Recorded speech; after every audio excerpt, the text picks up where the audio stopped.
পৃথিবীর সবচেয়ে উঁচু প্রতিমা, যার উচ্চতা এতটাই বেশি যে 7 কিলোমিটার দূর থেকেও পরিষ্কারভাবে দেখা যায়। এই প্রতিমাটিকে বানাতে প্রায় 3,000 কোটি টাকা খরচ হয়েছে। এটাকে বানানোর উদ্দেশ্য ছিল পর্যটকদের সংখ্যা বাড়ানোর জন্য।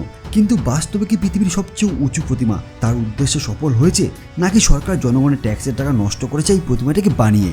বন্ধুরা, আজ আমি এই ভিডিওতে পৃথিবীর সবচেয়ে উঁচু প্রতিমার ব্যাপারে কিছু সত্য কথা আপনাদের সামনে তুলে ধরবো। একবার দেখুন এই প্রতিমাটিকে।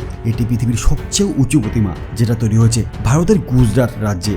এই প্রতিমাটি হলো ভারতের লৌহপুরুষ সর্দার বল্লভভাই প্যাটেলের।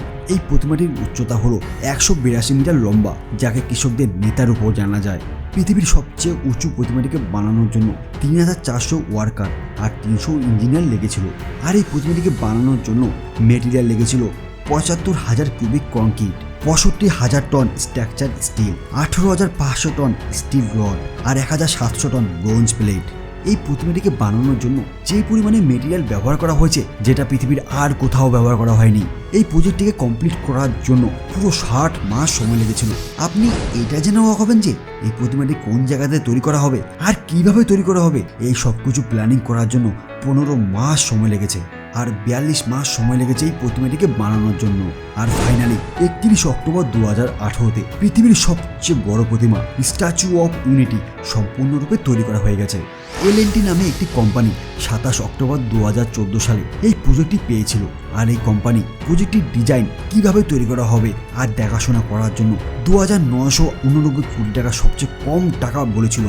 স্ট্যাচু অফ ইউনিটি নর্মদাবাদ থেকে 3.5 কিলোমিটার দূরে সাধুবীট নামে একটি নদী দ্বীপে তৈরি করা হয়েছে।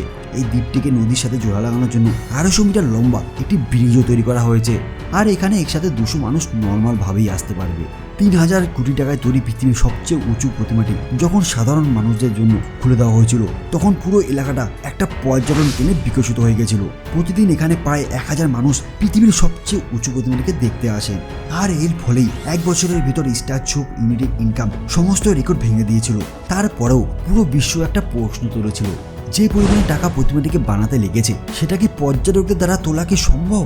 বন্ধুরা, আপনি জেনে অবাক হবেন যে যখন পৃথিবীর সবচেয়ে বড় প্রতিমাটি সাধারণ মানুষদের জন্য খোলা হয়েছিল, তখন 1 সপ্তাহের ভিতরে এই প্রতিমাটাকে প্রায় 4 কোটি টাকা ইনকাম হয়েছিল।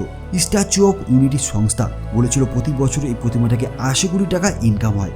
আর এর থেকে অনুমান করা যায় যে যদি প্রতি বছর এই প্রতিমা থেকে 80 কোটি টাকা ইনকাম হয়, তাহলে আগামী 37 বছরে এই প্রতিমাটি বানাতে যত টাকা খরচ হয়েছিল সেটা ফেরত চলে আসবে। আর এটা অনুমান করা হচ্ছে যে আগামী সময় ভারতের পর্যটকদের সংখ্যা আরো অনেক ভালো হবে, আর এর ফলে সম্ভবত এই প্রতিমা থেকে ইনকাম আরো অনেক বেড়ে যাবে।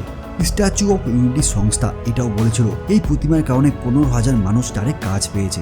আর এই প্রতিমাটি তৈরি করার ফলে শুধুমাত্র স্ট্যাচু অফ ইউনিটির ইনকাম হবে না, কেন কি যখন পর্যটকরা ভারতে আসবে, তখন তারা এই প্রতিমাটি ছাড়াও ভারতের অন্যান্য জায়গাতেও ঘুরতে যাবে।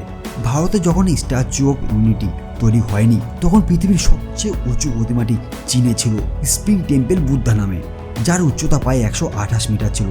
চায়নাতে তৈরি হওয়া ওই প্রতিমার পিছনে চীন সরকার $55 মিলিয়ন খরচ করেছিল।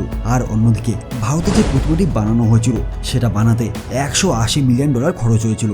কিন্তু আপনার এটাও জানা দরকার, চীনে যে প্রতিমাটি তৈরি করা হয়েছিল, যার উচ্চতা ভারতের তৈরি প্রতিমার থেকে অনেক কম ছিল। চীনে যে প্রতিমাটি তৈরি করা হয়েছিল, সেটা থেকে চীন সরকারের কোনো ইনকাম হয় না। আর অন্যদিকে ভারতে যে প্রতিমাটি তৈরি করা হয়েছে, সেটা থেকে ভারত সরকার প্রতি বছর প্রায় 80 কোটি টাকা ইনকাম করে। এখন আপনারা কি মনে করেন, সরকার কি এই প্রতিমাটিকে বানিয়ে জনগণের ট্যাক্সের টাকা বরবাদ করে দিয়েছে, না এটা একটা লং টার্ম ইনভেস্টমেন্ট? আপনি আপনার বিচার নিচে কমেন্ট বক্সে অবশ্যই জানাবেন। যদি ভিডিওটা ভালো লাগে তাহলে ভিডিওটিকে একটা লাইক করে দিন। আর আপনারা যদি এখনও এই চ্যানেলটিকে সাবস্ক্রাইব না করে থাকেন, তাহলে প্লিজ দয়া করে চ্যানেলটিকে সাবস্ক্রাইব করে বেল আইকনটিকে প্রেস করে দিন, কেন কি এমনই ইন্টারেস্টিং ভিডিও আমরা প্রতি সপ্তাহে নিয়ে আসতে থাকি। তাহলে আজকের মতো এতটাই, আবার খুব শীঘ্রই দেখা হচ্ছে নতুন একটা ভিডিওতে।